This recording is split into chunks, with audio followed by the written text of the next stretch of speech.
So the cable triceps, you've got a lot of different accessory options.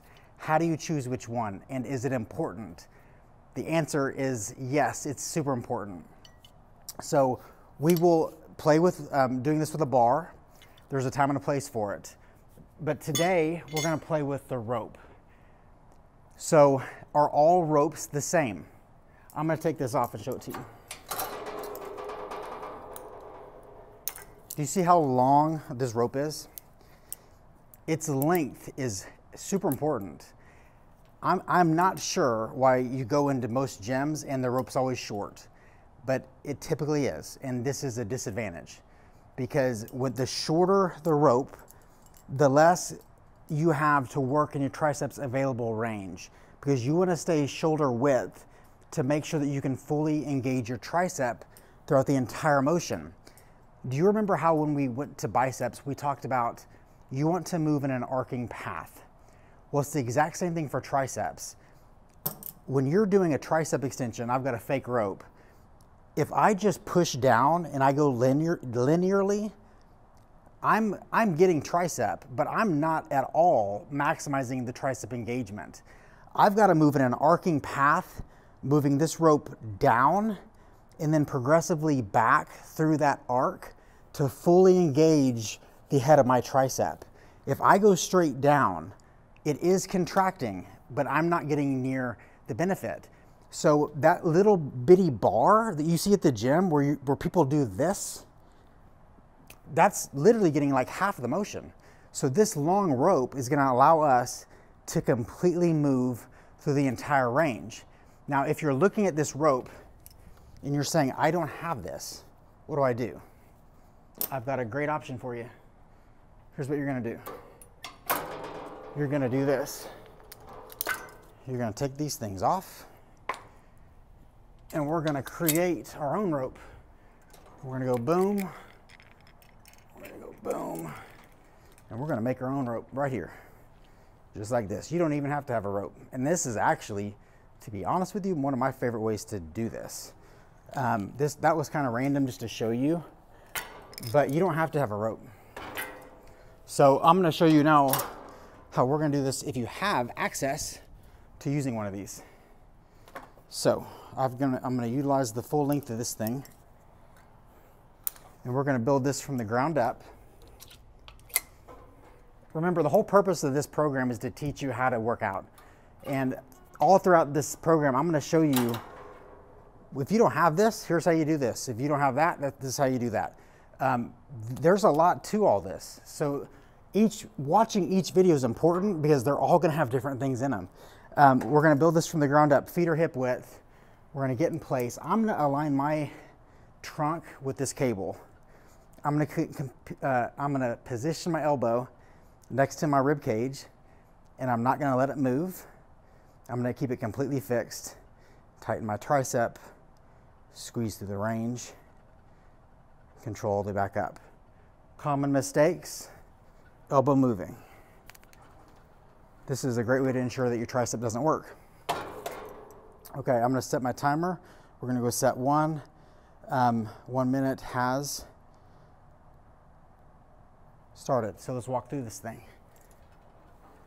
Step one, position your feet, position your torso. Let's get your elbows fixated next to your rib cage. Tighten your tricep. Squeeze through the range, and then make your tricep fight this rope all the way back up like it's 1,000 pounds. Look at my hands. I am not letting my hands come in. They're staying completely shoulder width. That's why I have this long rope. If I have a short rope, I can't keep this position because that rope is gonna force me in, which doesn't challenge my tricep through the entire range. I won't even do this exercise if I don't have a long rope. If I go to a gym, I'll just use a bar. So I don't know why people use that little baby rope. I know I'm on a tangent with that, but I don't understand it. Squeeze and hold. Fight it all the way back up. That's a minute. Set one. I'm gonna rest. So there's a lot of different accessory options, and there's reasons to use each one. This is why I like the long rope. I want you to utilize this rest, completely recover. I hope you're learning something from this. I am gonna leave places for you to leave comments and tell me how I can help you the most. I want to make this the best experience I can so that you learn the most. This is new for me. I train people in person all day. So I want to get better and help you in each of these workouts. And so the more feedback you give me, the more I can help you, because every person is different. Everybody learns differently.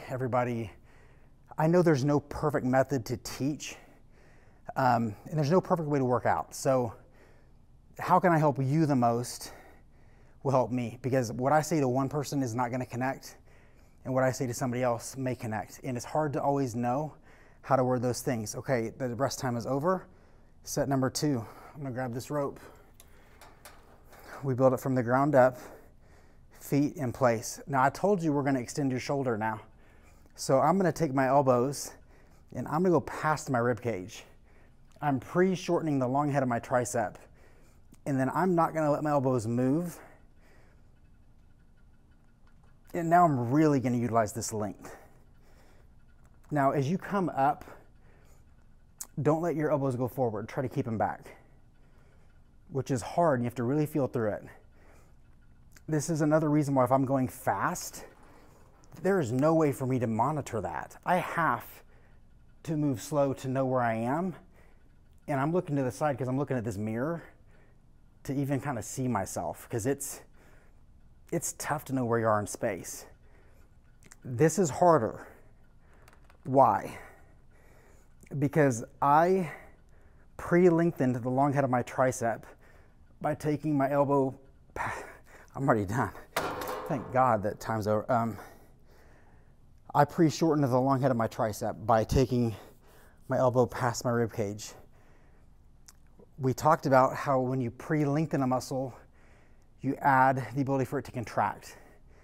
When you pre-shorten a muscle, you do the opposite. So since I pre-shortened my tricep, I inhibited the long head, and by inhibiting that, I made it easier for my lateral head and medial head to contract. So this is a way to stimulate change. Does it make this position better? Not necessarily, but you want to vary these positions strategically. So shoulder extension is a way to manipulate your anatomy to make these changes.